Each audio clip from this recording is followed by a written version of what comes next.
सुरुवात करण्या अगोदर जे घाई गडबडीमध्ये आहेत, जे चुकून आलेले आहेत किंवा ज्यांना थोडक्यात माहिती पाहिजे त्यांच्यासाठी, की हा जो प्रोग्राम आहे ज्याचं नाव आहे LRP म्हणजे लेक्चर रिव्हिजन प्रॅक्टिस प्रोग्राम. पहिल्या सुरू तर हा कंप्लीट कोर्स आहे, ठीक आहे. त्याच्यानंतर हे दोन्हीसाठी आहे, UPSC असो MPSCसाठी आहे, कारण सिलेबस एकच आहे, तर दोन्हीची एकत्रित बॅच तुम्हाला पाहायला मिळते. कधीपासून सुरुवात होणार आहे तर 5 जानेवारी 2026 वार सोमवार त्यापासून होणार आहे, ठीक आहे. तर हा कंप्लीट कोर्स आहे आणि विशेष करून तुम्ही जर पाहिला तर याच्यामध्ये 3 सब्जेक्ट आहेत, मराठी साहित्य, इथिक्स आणि निबंध, आणि तिन्ही मराठीमध्येच शिकवले जातात. तिन्ही पण घेऊ शकता किंवा त्याला तुम्ही सेपरेट घेऊ शकता. याला एकत्रित सांगण्याचं किंवा शिकवण्याचं कारण काय, इंटरलिंक करता येते आणि जास्तीत जास्त मार्क मराठी माध्यमामध्ये कसे मिळवता येईल हे सगळं सांगता येते समजून, आहे ना. कारण बरेच टॉपिक असतात, बऱ्याच गोष्टी असतात जे इंटरलिंक होतात, त्यातल्या त्यात मराठी साहित्य आहे तर होणारच झालं. त्याच्यामुळं हे खूप महत्त्वाचं आहे एकत्रित त्याला शिकवणं किंवा त्याला समजून घेणं. ओके. त्याच्यानंतर क्लासचा वेळ कधी असतो, नेहमी संध्याकाळी 7 ते 9:30 असतो. ओके. आणि शिकवणीचं स्वरूप काय, लाईव्ह पण असू शकतं आणि रेकॉर्डेड तर असतंच, ठीक आहे.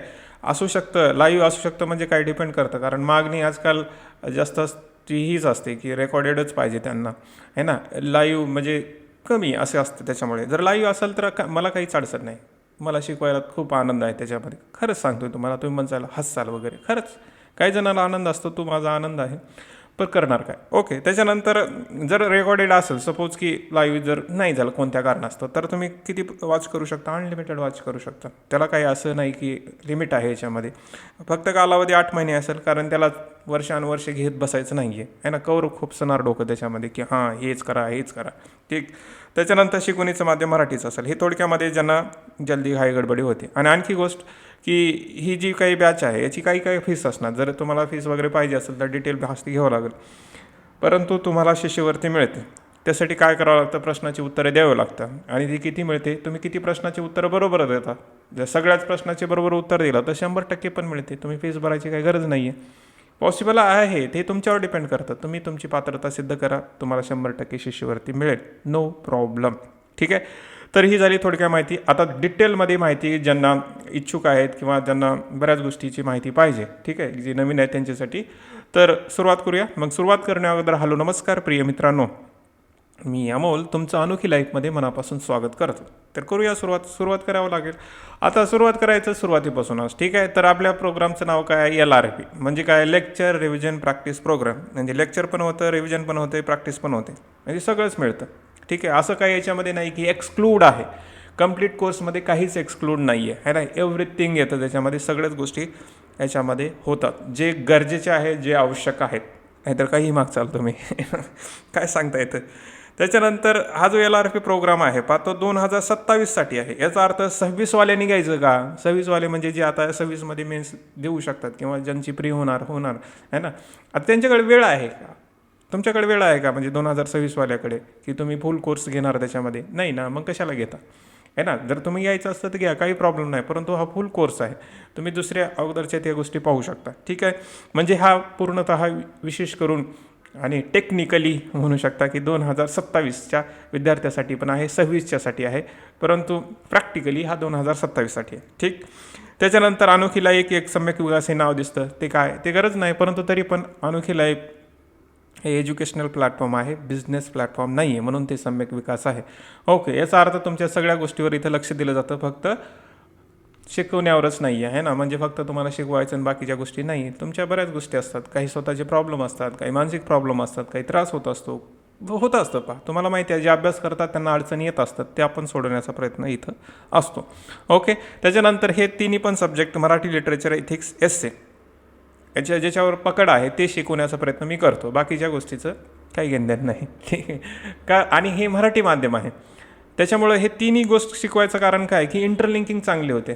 आणि तुम्हाला हे पण माहीत आहे की या 3 सब्जेक्टवर ज्याची कमांड आहे त्याची मेन्स निघते, ठीक आहे. हे साधं गणित आहे, ज्याला कळतं त्याला कळतं, ज्याला कळत नाही त्याला आपण काही करू शकत नाही, ठीक आहे. तर हे 3 सब्जेक्ट आहे इंटरलिंक करतात. आणि विशेषतः मार्क कसे घ्यावे हे तिन्ही एकत्रितचा जेव्हा आपण अभ्यास करतो तेव्हा सहज समजतं, ठीक आहे. सहज हा शब्द वापरला आहे, कारण तुम्हाला समजतं की कसं कुठं लिहायचं असतं, काय इनपुट द्यायचं असतं, आहे ना. मार्क कसे वाढतील ह्या छोट्या गोष्टी कळतात पहा, ठीक आहे. त्याच्यानंतर हे कंप्लीट कोर्स असल्यामुळे तुम्ही त्याच्यामध्ये म्हणजे एक प्रकारचा स्वतःहून जाणीवपूर्वक अभ्यास करता. कारण तुम्ही जर असं लिटरेचर घेतलात आणि बाकीच्या गोष्टी सोडला तर ते पुन्हा बघता तुम्ही. पुन्हा म्हणजे कधी असतं ते तुम्हालाच माहिती आहे, पण असतं ते. त्याच्यामुळे हे इंटरलिंकिंग महत्त्वाची ठरते. ओके, तर हा भाग झाला थोडक्यामध्ये की हे नावन वगैरे हे ते. आणि बाकीची ही माहिती तर तुम्हाला सांगितली की एकत्रित बॅच आहे 5 जानेवारी 2026 पासून सुरू आहे. ठीक आहे, क्लासचा वेळ बी तुम्हाला कळला, वार कळतात ना. वार तुम्हाला माहिती आहे, जर आपलं लाईव्ह झालंच तर त्याच्यामध्ये सोमवार, बुधवार, शुक्रवार, शनिवार हे 4 दिवस लाईव्ह मराठी साहित्याचं असतं. एथिक्सचा मंगळवार आणि गुरुवार असतो, आणि रविवार कुठला असतो, निबंधाचा ऑब्व्हियसली. ठीक, तर हे तुम्हाला वेळ पण कळला असेल, लाईव्ह रेकॉर्डेड असतात हे पण कळलं असेल त्याच्यामध्ये, आहे ना. ह्या टिपचा अर्थ पण कळला असेल. ओके, तर पुढे जाऊया. तर बॅचचे वैशिष्ट्य काय याच्यामध्ये, म्हणजे सर घ्यायचं आहे आम्हाला, तर बॅचचे वैशिष्ट्य सांगा. पहिल्या सुरू हेच सांगा की सर हे जे बॅच आहे ना ते आम्ही कुठं घेऊ शकतो. पहिल्या सुरू तर तुम्ही शिष्यवृत्ती वगैरे जर पाहिजे असेल तर ते कॉल वगैरे करावं लागतं. जर सपोज की तुम्ही जर घ्यायचं असेल तर हे अनोखी लाईफचं वेबसाईट आहे. ठीक आहे, anokhilife.in तुम्ही सर्च केला तर भेटतं. काही ही समोर दिसते तुम्हाला. ठीक आहे, असं छोटं मोठं हे जे आहे आपलं ते स्वतःचंच प्लॅटफॉर्म तुम्हाला पाहायला मिळतं वेबसाईटवर. आणि तुम्ही जर प्ले स्टोअर गेलात तर हे अनोखी लाईफचं तुम्हाला ॲप पण मिळतं, तर तिथं जाऊन तुम्ही जॉईन करू शकता, आहे ना. जर त्याच्यामध्ये दिसत नसेल 2027 बॅच तर काही प्रॉब्लेम नाही, काही दिवसामध्ये ते तुम्हाला दिसेल. ठीक आहे, ठीक आहे, कळतं ना हे कुठं तुम्हाला त्याचं म्हणजे ॲप वगैरे. तर आता आपल्या वापस त्या गोष्टीवर येऊया जिथं आपण सुरुवात केली होती. ठीक आहे, तर म्हणत काय होतो आपण की हे म्हणत होतो की हां, तर व्ह्यू मोड अगोदर फुल स्क्रीन करू म्हणजे कामाला येतं ते. ठीक आहे, एडिट आणि लिंक. ओके, तर बॅचचे वैशिष्ट्य काय याच्यामध्ये, तर अभ्यासक्रम हा 100% पूर्ण होतो, असतोच. रेकॉर्डेड असेल तर तुम्हाला काही टेन्शनच नाही, परंतु लाईव्ह असेल तर त्याला 4.5 महिने लागतात. ठीक आहे, लाईव्ह हे कारण आठवड्याला 4 लेक्चर, तर असे 4.5 महिने तुम्हाला पाहायला मिळते त्याच्यामध्ये. आणि वेळेमध्ये अभ्यासक्रम पूर्ण होतो. लाईव्ह झाला तर कंटिन्यू लाईव्ह असतो, असं नाही की सुट्ट्या वगैरे आहेत, खेळ मस्ती वगैरे चाललं आहे त्याच्यामध्ये, तसं नाही, कारण ही कॉम्पिटिशन आहे, स्पर्धा आहे. ठीक आहे, त्याच्यानंतर नोट्स कसे असतात, सटीक असतात. संदर्भ नोट्स असतात संदर्भ भरपूर तुम्हाला दिलेलं असतं, कोणत्या ह्यासाठी जे संदर्भ वापरताय ते बी सांगितलेलं असतं, ॲपमध्ये सगळं आहे. ठीक आहे, पण जेव्हा नोट्स देतो, जे शिकवतो आपण, त्याच्यामध्ये आवाढव्य न देता जे परीक्षा उपयोगी आहे, तुम्हाला त्याच्यातून आणखी काहीतरी वेगळं करायची गरज लागणार नाही, अशा प्रकारचे नोट्स असतात त्याच्यात. ठीक आहे, पेपर 1साठी संदर्भ आहेत, है ना. जे काही भाषेचं स्वरूप, कार्य असेल, साहित्य संस्कृती असेल, समीक्षा असेल, त्याचं संदर्भ काय काय वापरता येतात ते तुम्हाला त्याच्यामध्ये दिलं जातं. पेपर 2चे जे सर्व बुक आहेत, 19 पुस्तकं, सगळं PDF फॉर्मॅटमध्ये आहेत. तुम्हाला घ्यायची गरज नाही, तुम्ही डाउनलोड करा आणि वापर करा. ठीक आहे, घेतला तर सगळ्यात चांगली गोष्ट आहे. ठीक आहे, कारण असं काही जास्त पैसे लागत नाहीत त्याला. बरं, तुम्हाला वाटत असेल ती खूपच जास्त असतील तर तुम्ही PDF डाउनलोड करून ते तसं वाचा, किंवा तुम्ही झेरॉक्स काढा त्याचं, तर तुम्हाला ते पण मिळतं सगळे पुस्तकं. ठीक आहे, त्याच्यानंतर उत्तरलेखन. उत्तरलेखनामध्ये कसं आहे पहा की तसं तर तुम्ही अनलिमिटेड करू शकता, आहे ना. इथं कुठलं अप्पर लिमिट नाही की एवढेच उत्तरं तुम्ही लिहा, परंतु ॲटलिस्ट एवढं तरी केलं पाहिजे की एका लेक्चरमध्ये एक प्रश्न असतो, तेवढं तरी लिहून पाठवलं पाहिजे. म्हणजे 70 लेक्चर होते तर 70 तुम्ही प्रश्न उत्तर लिहून ॲटलिस्ट तेवढे तर तुम्ही करायला हवेत, आहे ना.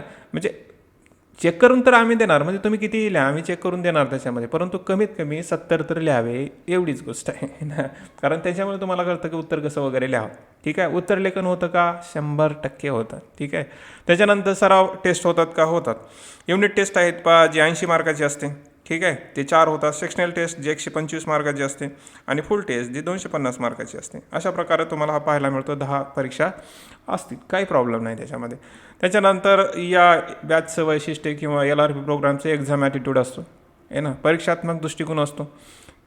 जिथं जो दृष्टिकोन पाहिजे तो दृष्टिकोन वापरला जातो, की जिथं आवाढव्य गरज नाही तिथं घ्यायचीच कशाला. ठीक आहे, तुम्ही थोडंसं PhD करताय, जसं मी PhD करतोय, तुम्ही करताय का, नाही करत ना. त्याच्यामुळे ते एक्झाम ॲटिट्यूड महत्त्वाचा ठरतो. त्याच्यानंतर पर्सनल गायडन्स असतं. आता हे खोटं नाही बोलत, खरंच असतं. वाटलंच तर तुम्ही जाऊन मागचे जे काही फीडबॅक आहे ते पाहू शकता की दिलं जातं का नाही जातं, ते सांगतात त्याच्यामध्ये, आहे ना. किंवा जर तुमचे कोणते मित्र ऑलरेडी LRP जॉईन केलेले असतील किंवा जुने उपकरणे, त्यांना विचारा दिलं जातं का नाही दिलं जातं. नाही दिलं जात असं जर म्हणत असेल तर नका जॉईन करू. ठीक, परंतु हे वैयक्तिक मार्गदर्शन असतंच. ठीक आहे, कारण मराठी साहित्यामध्ये किंवा इथिक्स हे मराठी माध्यमामध्ये कमी मुलं असतात, त्याच्यामुळे ह्याला काहीच प्रॉब्लेम येत नाही पर्सनल गायडन्स द्यायला. चर्चासंवाद होते, ऑब्व्हियसली होते, एवढी मी आता करतोय म्हणजे तिथं पण होते. ठीक आहे, आणि त्याच्यानंतर इतर विषयाचं पण मार्गदर्शन तुम्हाला केलं जातं. हे तिन्ही विषय सोडून इतर कशा अभ्यास करावा, प्रिय असेल, बऱ्याच गोष्टी त्याच्यामध्ये सांगितल्या जातात मागणीनुसार तुमच्या, आहे ना. मागणी नसेल तर कशाला. त्याच्यानंतर याचे फीस वगैरे पाहा, तुम्हाला समोर दिसते, आहे ना. साहित्याची फीस तुम्हाला 15,000 आहे, ही बदलली नाही, तीच आहे त्याच्यामध्ये. तुम्ही हे पहा इन्स्टॉलमेंटमध्ये अशा प्रकारे भरू शकता. ठीक आहे, असं भरता येतं, असं शिक्षण तुम्हाला घेता येतं. असं नाही की तुमच्याकडे जर तेवढे पैसे नसतील तर मी करू का. ठीक आहे. त्याच्यानंतर ह्याच्यामध्ये एक अशी गोष्ट आहे पहा की जर तुम्ही शिष्यवृत्ती घेत असाल, सवलत घेत असाल, ठीक आहे, आणि तुम्ही फक्त एखादाच सेक्शन घेतला तर त्या सेक्शनला ती लागू होत नाही. तुम्ही सगळे घेतल्यानंतर मग शेवटी ती मायनस केली जाते आहे ना. जर तुम्ही इन्स्टॉलमध्ये भरत असाल तर, आणि फुलमध्ये भरत असाल तर तिथंच मायनस होते. ओके, हा एवढाच भाग आहे. मराठी इथिक्स, मराठी साहित्य आणि इथिक्स जर घेत असाल तर त्याचे 20,000 आहे, आणि तिन्ही पण घेत असाल तर त्याचे 24,000 आहे. फक्त इथिक्स निबंध घेत असाल तर 10,000 आहे. फक्त इथिक्स घेत असाल तर 6,000 आहे. निबंध घेताल तर बाकी. आणि ज्यांना असं वाटतं की मला नको काही बी लेक्चर वगैरे, मला फक्त नोट्स पाहिजेत आणि आन्सर रायटिंग पाहिजे, तर 4,000 रुपये. त्यांना वाटतं की मी सगळंच केलं आहे आणि मला फक्त काय पाहिजे, टेस्ट सिरीज, तर त्यासाठी पण आहे. ओके, आता राहिला शिष्यवृत्तीचा भाग. हे तुम्हाला छोट्या मोठ्या गोष्टी कळल्या. शिष्यवृत्ती का दिली जाते, तर बरेच सगळेच एकसारखे नसतात आहे ना. सगळ्याकडेच तेवढे पैसे असतील, तुम्ही विद्यार्थी आहात आहे ना, जॉब वगैरे करत असाल तर त्याची गरज बी नसते. आणि मग मे बी तुम्ही म्हणसाल की सर मग एवढंच तुम्ही म्हणता की एज्युकेशन आहे फुकट द्या. तर तुम्हाला जसं म्हटलं ना, फुकट देणं परवडत नाही आजच्या काळामध्ये. 850 करोड लोक राहतात, आपल्याकडे 145 करोड लोक राहतात आहे ना. फुकटामुळे तर एवढे वाढलेले आहेत असे म्हणजे तुम्ही हसण्यावर घ्या आहे ना, सिरियस घेऊ नका त्याच्यामध्ये. थोडक्यात सांगायचं आहे काय की तुम्ही जर कमवलात तर त्याची तुम्हाला किंमत कळते आहे ना. ते खरं आहे का नाही आहे. मग कमवलात म्हणजे एखादी गोष्ट तुम्ही मेहनत करता त्याची किंमत तुम्हाला कळते. तसं इथं बी तुम्हाला, जर तुम्हाला इथं हे शिष्यवृत्ती म्हणा, सवलत म्हणा तुम्हाला पाहिजे असेल तर तुम्ही कमवायला पाहिजे. का कमवायला पाहिजे, का अगोदर गुरुकुलमध्ये तेव्हाच येऊ दिलं जायचं की तुमची पात्रता पाहिली जाते.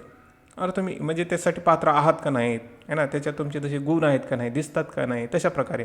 आता या काळामध्ये तसं एक्सक्लूड करता येत नाही डायरेक्ट, तुम्ही जा तुमच्यात पात्रता नाही आहे ना. जसं जर असं कोणी असेल आहे ना तुमच्यापैकी, त्यांना म्हणजे एक इच्छा आहे की मी ही सराव काय म्हणतात ती ही परीक्षा देऊ शकतोच का नाही, माझ्यामध्ये गुण आहेत का नाहीत, असं जर समजायचं असेल तर त्यासाठी बी तुम्ही कॉल करू शकता.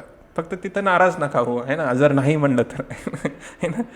काही जणांना आपण जर असं म्हटलं की तुम्ही तुमचं ते क्षेत्र नाही तर नाराज होतं. तसं जर व्हायचं नसेल तर तुम्ही जरूर कॉल करू शकता. तुमच्यासं त्याच्या प्रकारे बोललं जाईल. ठीक आहे, म्हणजे तशा प्रश्न विचारून वगैरे त्याच्यात. ओके, तर इथं थोडक्यात काय की जे प्रश्न विचारले जातील ते रोजच्या जीवनावर आधारित असतील. असं काही नाही की त्याला मोठ्या पंडिताईची गरज आहे ना, कुठल्या एखाद्या सब्जेक्टची स्पेसिफिकची गरज आहे, असं काही पण नाही. ठीक आहे, म्हणजे आणि असं पण नाही की इतके सोपे असतील की तुमचं नाव काय आहे असं पात्रता सिद्ध करणे याचा अर्थ असं नाही आहे की काहीतरी वेगळं आहे, आणि असं बी नाही की एकदम फालतू आहे, असं बी नाही. ठीक आहे, ते म्हणजे ती परीक्षा असते. त्याच्यानंतर याच्यात शिष्यवृत्ती कशी मिळते, पायी तर समोर दिसते. तुम्ही जेवढ्या प्रश्नाचे उत्तर द्याल तेवढी प्रकारची तुम्हाला शिष्यवृत्ती मिळते आहे ना. म्हणजे 5% ते 100% तुम्हाला मिळू शकते. यस. ठीक आहे, तर तुम्हाला जर पाहिजे असेल तर याच्यावर तुम्ही कॉल करू शकता आणि प्रश्नाची उत्तर द्या. 20 प्रश्नाची उत्तर असतात त्याच्यामध्ये. ठीक आहे, आणि शिष्यवृत्ती कुणाला मिळते, ज्यांनी पूर्ण कोर्स घेतील. फक्त एखादा घेतील आणि त्याच्यावर पुन्हा बाकीचं घेणार नाही, त्यांच्यासाठी नाही आहे ना. सपोज की मराठी साहित्य फुल कोर्स 15,000, तर त्याच्यावर शिष्यवृत्ती मिळते. कुठलाही फुल कोर्स, सेक्शनल कोर्स नाही, टेस्ट सिरीज नाही, NBA नाही आहे ना, नोट्स बुक आन्सर रायटिंग असं नाही आहे त्याच्यामध्ये, फुल कोर्स. ठीक आहे, तर त्याच्यामध्ये तुम्हाला मिळते. काही गोष्टी लक्षात ठेवा, जर क्लास लाईव्ह असतील त्याच्यावर तर तुमची उपस्थिती अनिवार्य आहे. क्लासमध्ये चर्चा वगैरे करणे भाग महत्त्वाचं ठरतं. नीतीपूर्वक आचरण केलं पाहिजे या गोष्टी. ठीक आहे, आणि आणखी एक गोष्ट सांगण्यासारखी म्हणजे की जर रेकॉर्डिंग असेल तर नो रिफंड पॉलिसी. ठीक आहे म्हणचाल हे पण आहे का, हां आहे. ओके, तर अशा प्रकारची थोडक्यात माहिती होती. म्हणजे थोडक्यात काय की 5 जानेवारी 2026 पासून आपला हा LRP प्रोग्राम सुरू होणार आहे आपल्या भाषेमध्ये, मराठी साहित्यामध्ये आणि मराठी भाषेमध्ये आहे ना. हे तिन्ही पण सब्जेक्ट तुम्हाला शिकवले जातील, मजा येईल. ठीक आहे, लाईव्ह असेल तर खूपच मजा येईल, रेकॉर्डेड असेल तरी पण मजा येईल, कारण तुम्ही बोलू शकता ना माझ्याशी, संपर्क साधू शकता त्याच्यामध्ये. परंतु खरंच मनापासून लाईव्हमध्ये खूपच मजा येते. ठीक, तर तुम्हाला माहिती कळली सगळ्या गोष्टी छोट्या मोठ्या आहे ना. काही असेल तर तुम्ही जरूर विचारा, शंका समाधान तुमचं केलं जाईल. ठीक, ओके, तर इथंच थांबूया. तुमची काळजी घ्या, स्वतःवर प्रेम करा. धन्यवाद मित्रांनो.